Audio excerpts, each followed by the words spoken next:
In metaphysics, my philosophy, objectivism, holds that there is only one reality, not two, nor four, nor 10.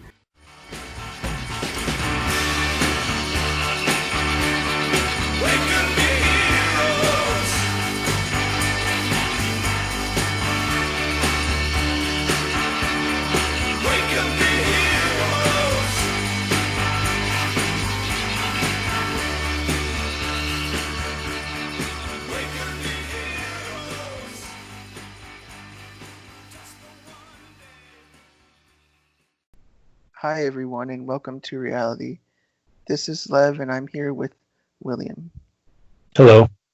Today we're going to be talking about Shut Down STEM, a recent movement within academia and STEM. It's, in case you haven't heard of it, Shut Down STEM is initiated from a multi-identity intersectional coalition of STEM professionals and academics taking action for Black lives. And that's taken from the Shut Down STEM website. So that's a direct quote from them. As a whole list of names of people working with it, and one of the names on that list, one of the founders of the movement is Brittany Kamai, a physicist at UC Santa Cruz. So in a sense, it's an extension of the Black Lives Matter organization, not directly connected, but inspired by the same sort of idea.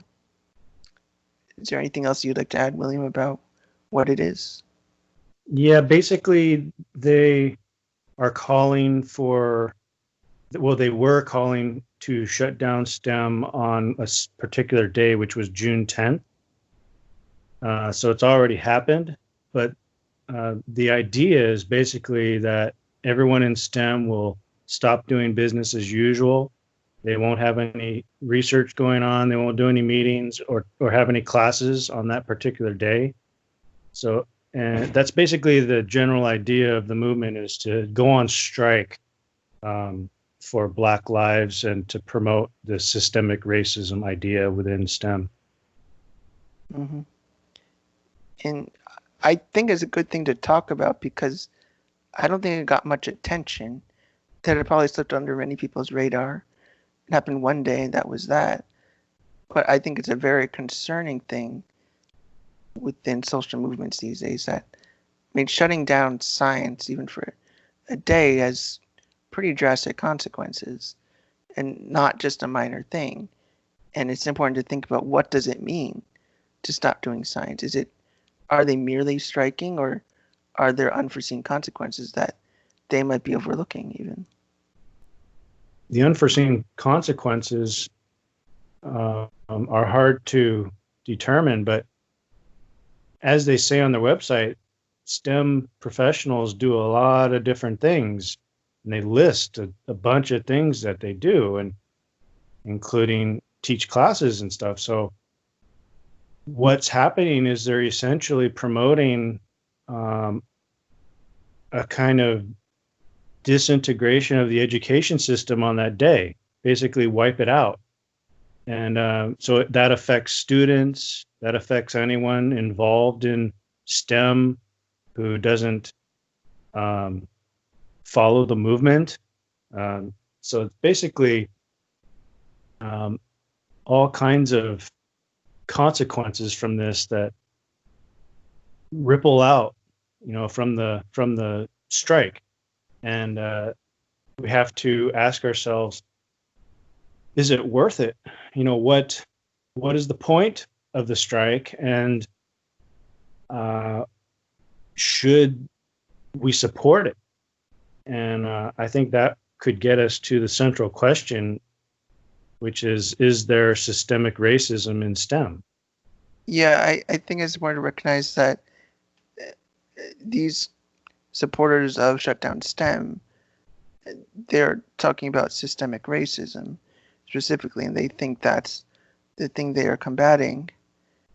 And a way to combat that is to focus more on a fundamental level of any racial biases within the system, how to create racial parity, to make things more equal for everybody.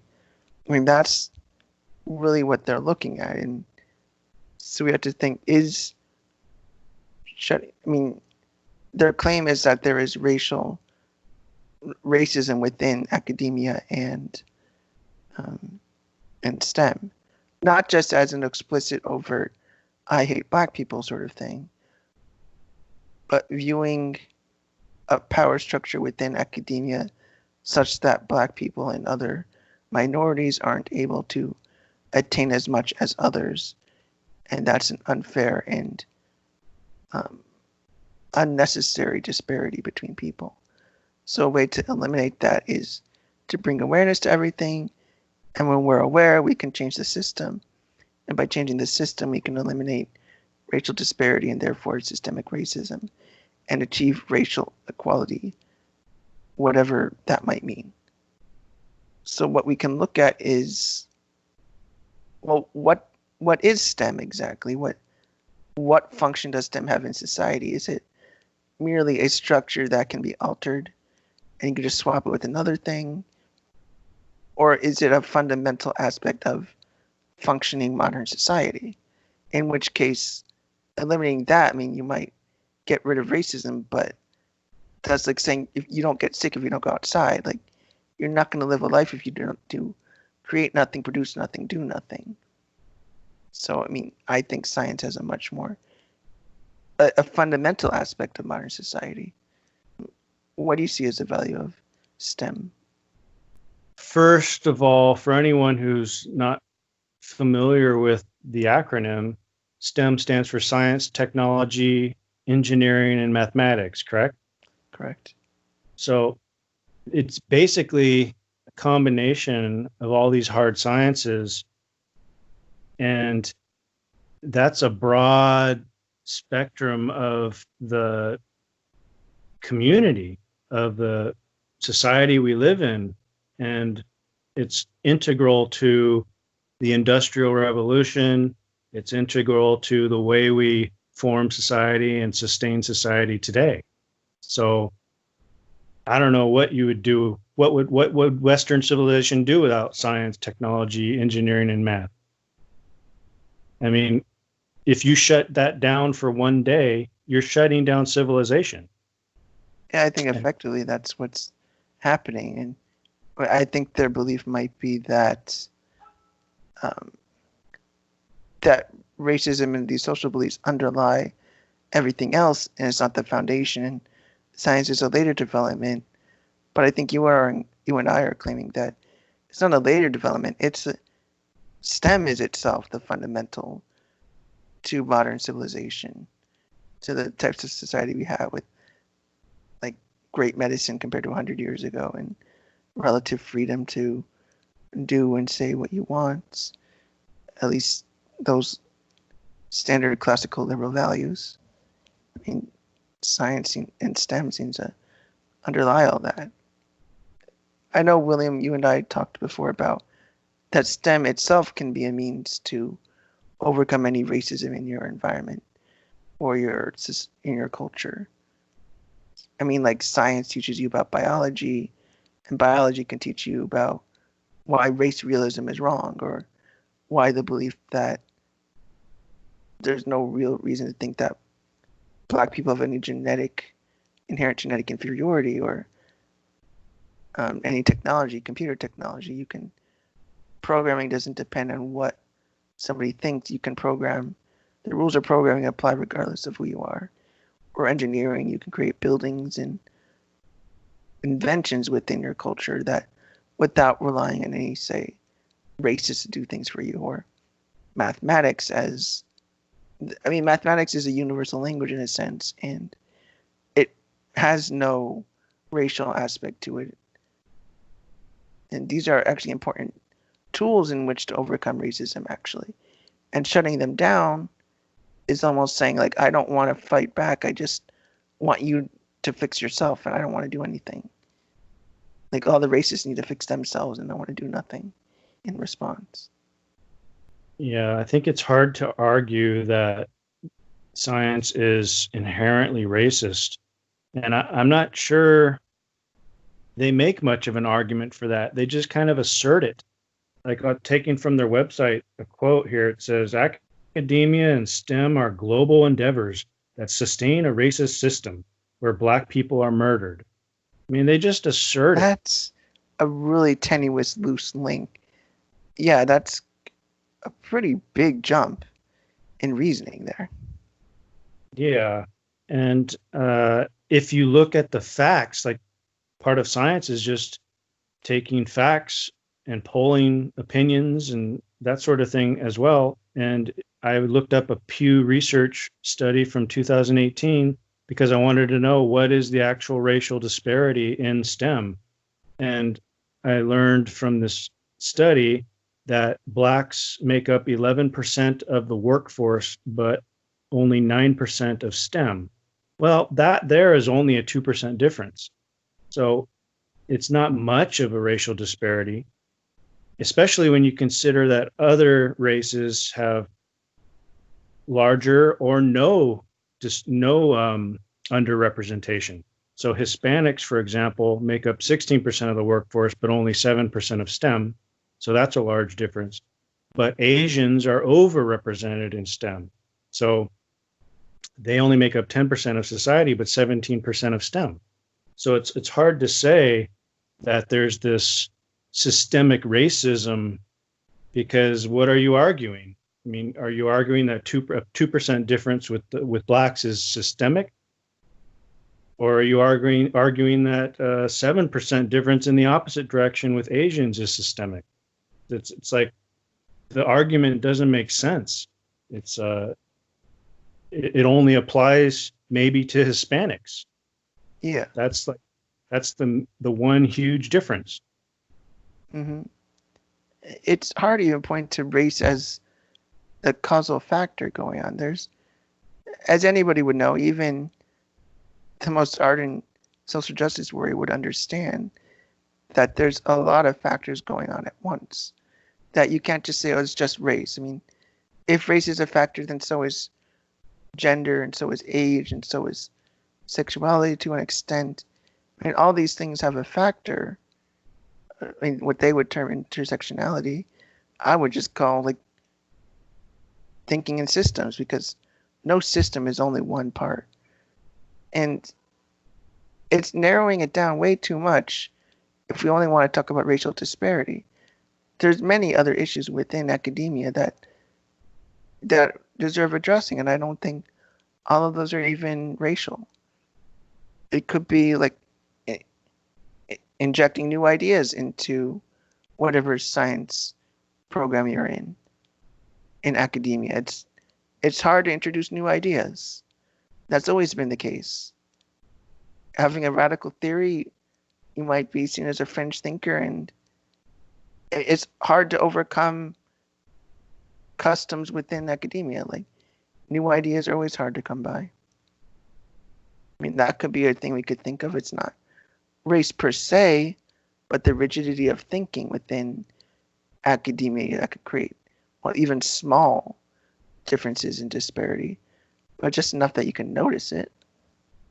Do you know what I mean? Right. So we were discussing this before about what causes racial disparity, and we were getting at some deeply cultural issues. One of which was the negative perception of scientists as nerds. And some cultures don't want their children to become nerds. And while others embrace the scientific community and see them as like real heroes of civilization. So I just want to clarify that wouldn't mean even a racial culture. It could be just like a culture of a certain city or a town.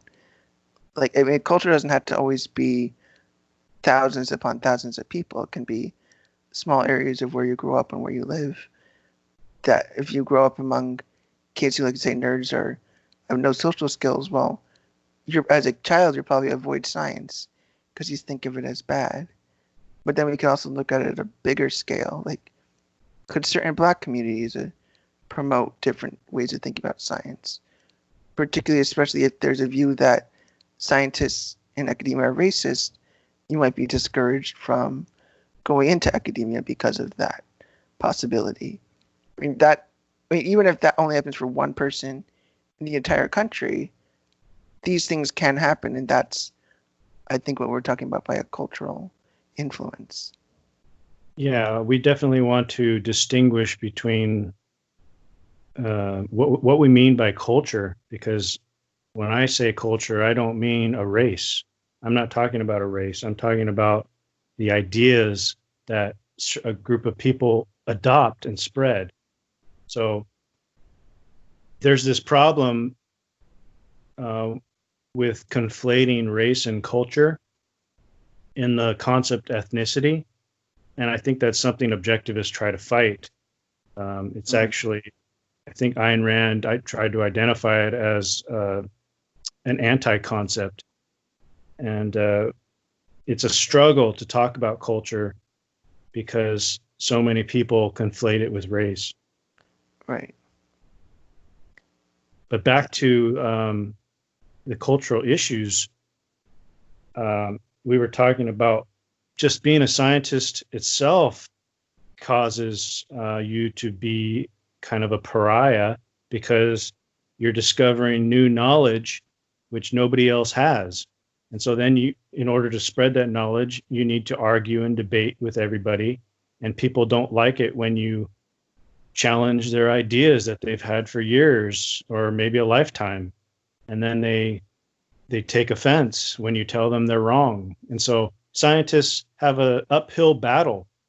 And if you are more oriented towards a social life, you might not take that battle.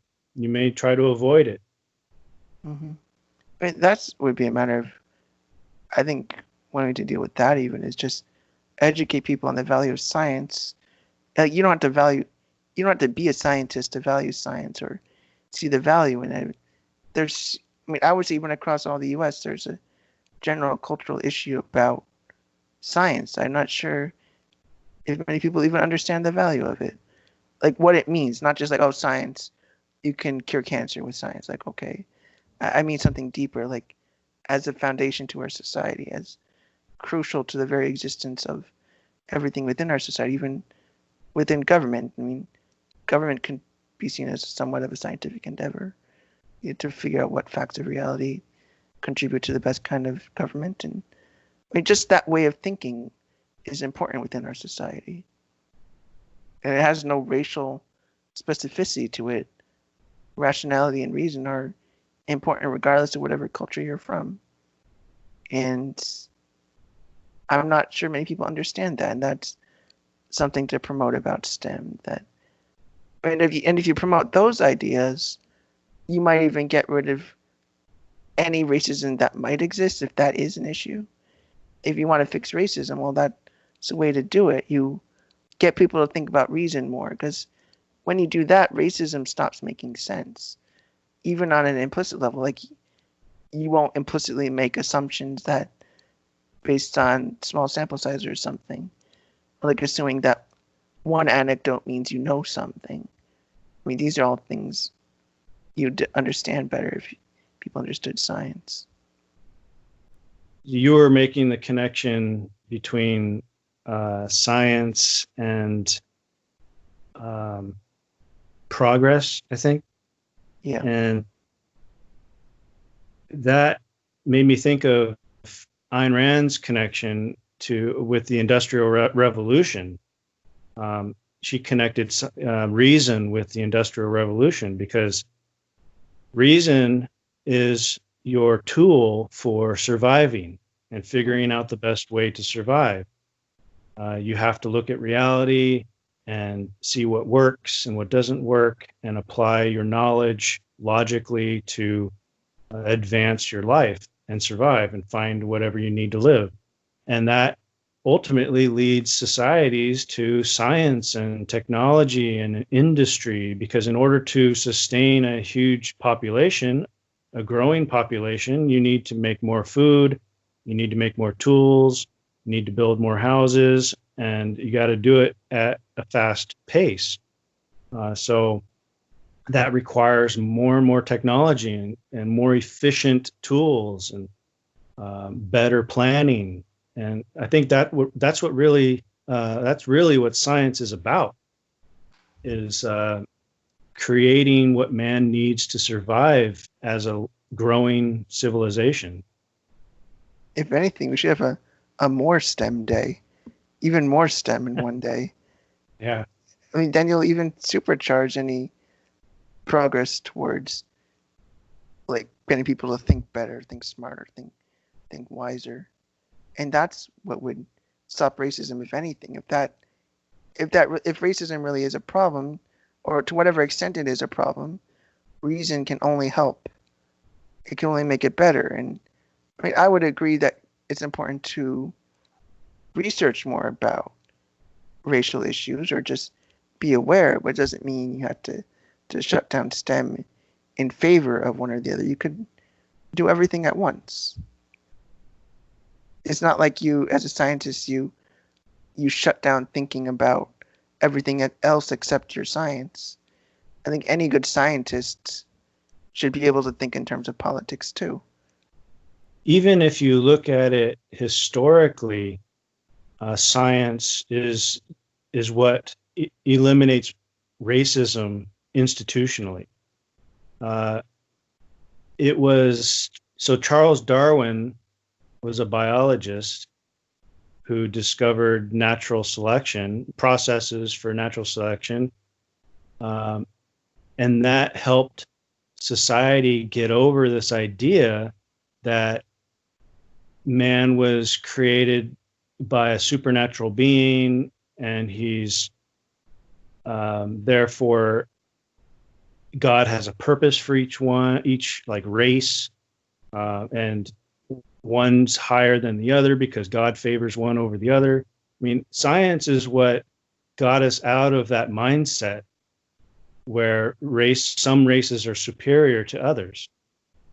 Science taught us that we belong to similar species or the same species, and it helped us connect with the other races on a biological, scientific level, and helped us realize that we're all essentially the same, and one's not superior to the other just because we have a different skin color.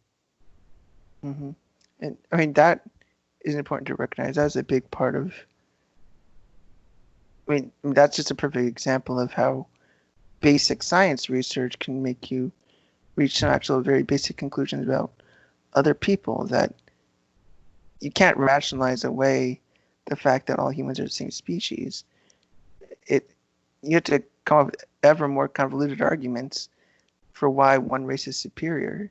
The more you learn, and eventually you'll kind of realize, oh, none of it makes sense. And science shows a better theory, namely that no race is biologically superior. I think it's important to recognize, though, that not all of STEM is even consistent with STEM, in the sense that different academic cultures can almost fail to promote STEM in an important, meaningful way.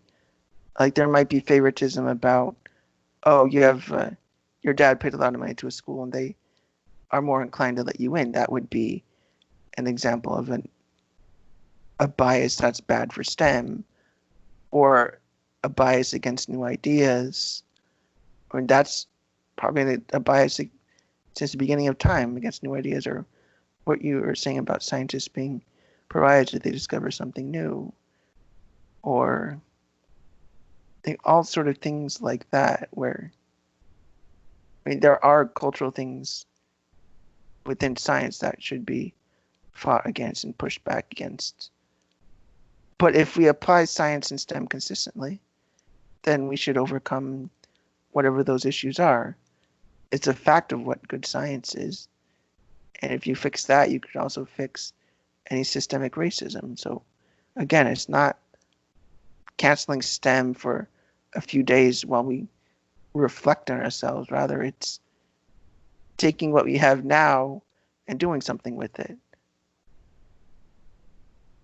I think that even the bad parts of STEM, well, not the idea of STEM, but the people in STEM, even that can be addressed by science, by the good members of STEM, and they can boycott those people who use nepotism or whatever, and Right. don't apply science or reason to their hiring practices, for example.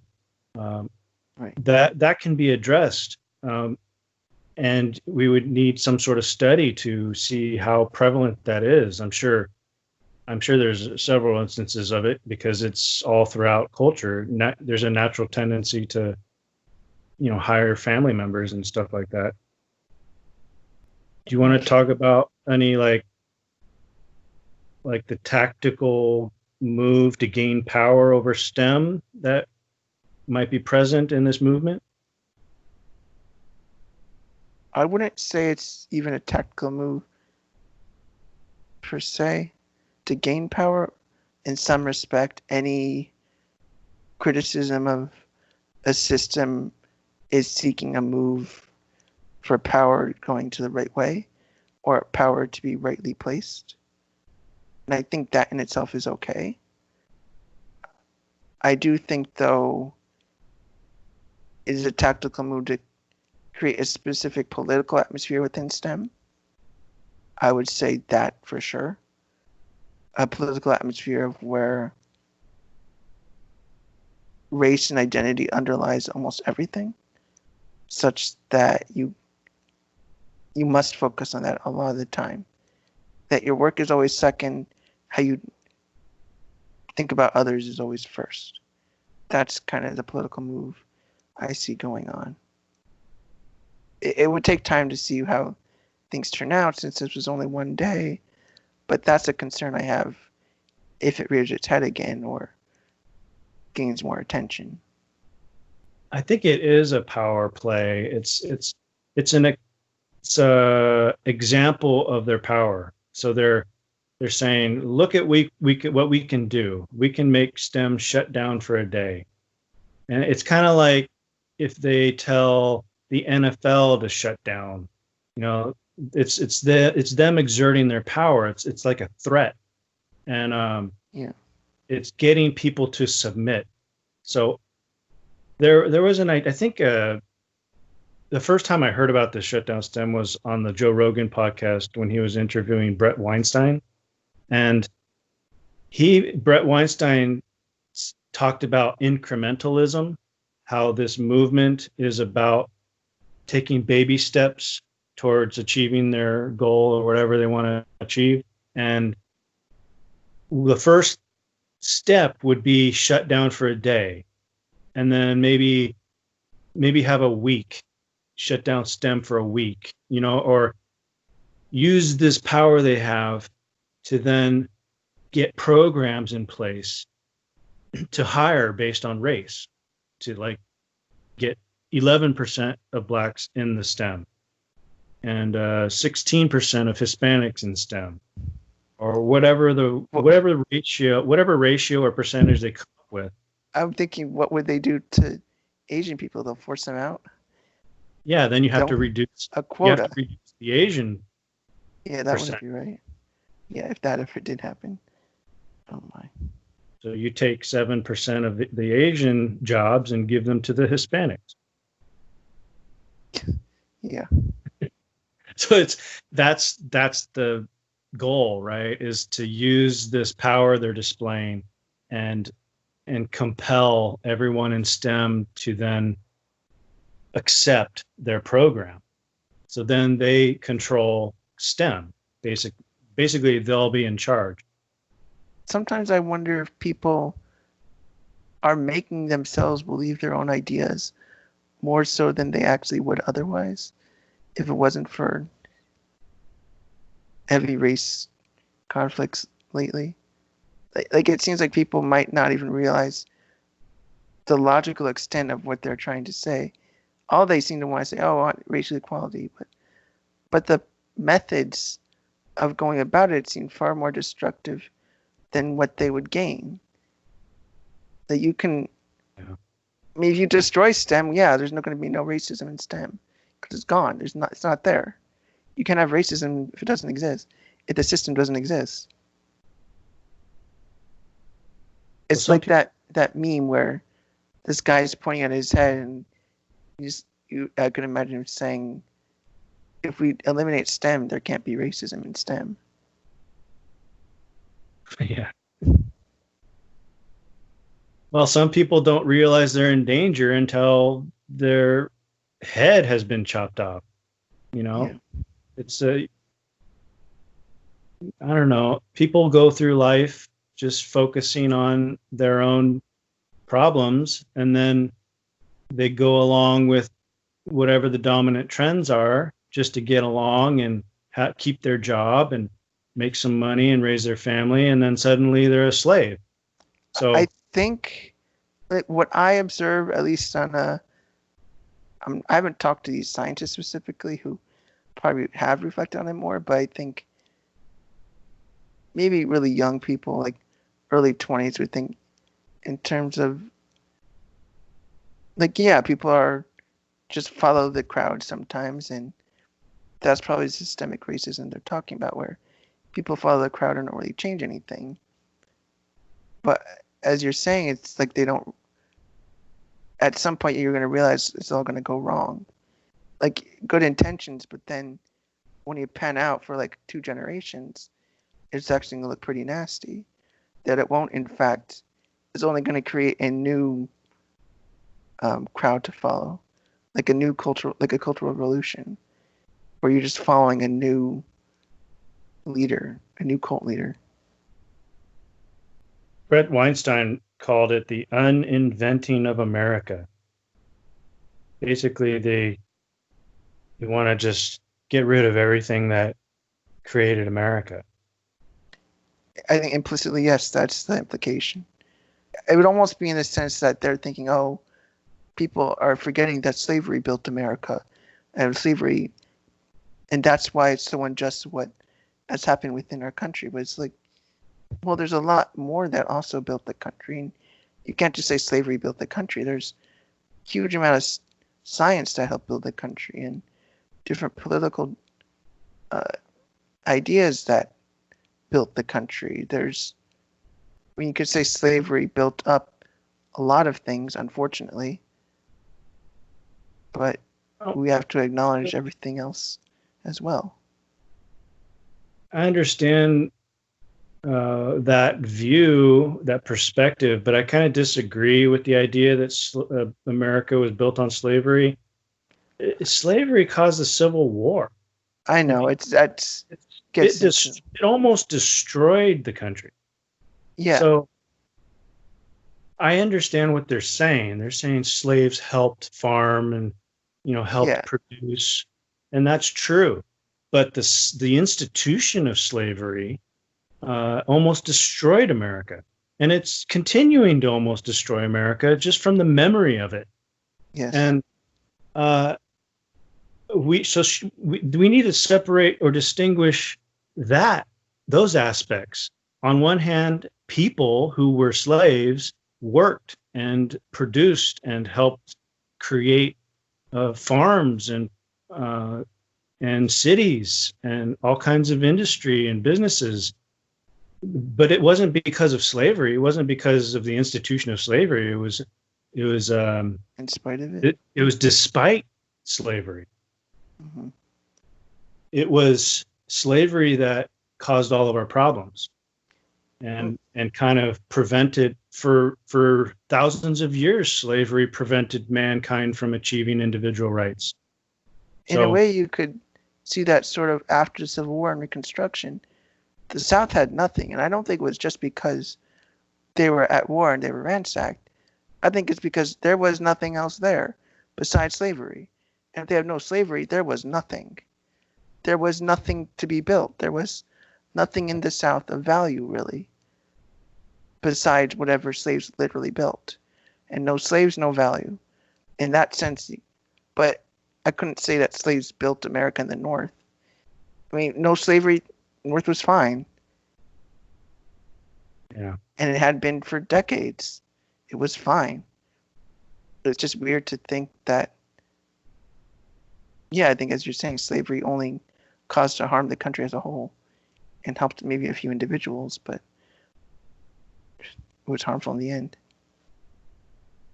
I think we can conclude with the idea that science is indeed the answer. I don't think we can stress that point enough. We need to have a sea change in our cultural attitude towards scientists. They need to be turned into heroes. We need to idolize them, or maybe not idolize is the wrong word, but we need to admire them at the same level we admire like sports figures and musicians. They need to be pop stars, you know. They need to have their own TV shows, and some do. We're kind of getting to the point where scientists are becoming stars, and I like how people start calling themselves the science guy, you know, and that sort of thing. I watch a lot of scientists on YouTube. They have their own shows, and some of them are struggling with a few thousand viewers, but you know, then you even have Neil deGrasse Tyson, who's a black astrophysicist, and he's popular. And you get these TV shows. We need more TV shows that are based on science. And I think we can achieve that if we just put science in its historical perspective, a correct historical perspective, and demonstrate that it's because of science that we have a lot of the great things we enjoy in life. And that's one thing that I know a lot of objectivists really focus on. And I think we need to just do more of that and try to get that message out. I agree for sure. And to any extent racism exists anywhere, I do think science is the answer. In terms of thinking and how to think, that's the answer. People think better, and it gradually improves. Systems improve, everything improves. And I think with that, we almost exhausted everything to talk about for now, but as always, there's so much more to talk about. And I can't imagine we won't talk about this again later. I'm sure it's going to come up again someday. Yeah. So thanks for the conversation, and I'll see you next time. Yep. Bye.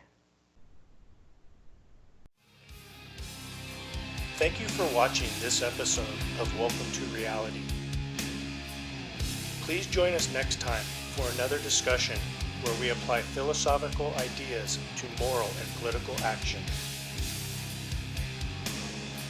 To support the show, please share our content and consider becoming a sponsor. You'll find a link to our Patreon page in the description of this video.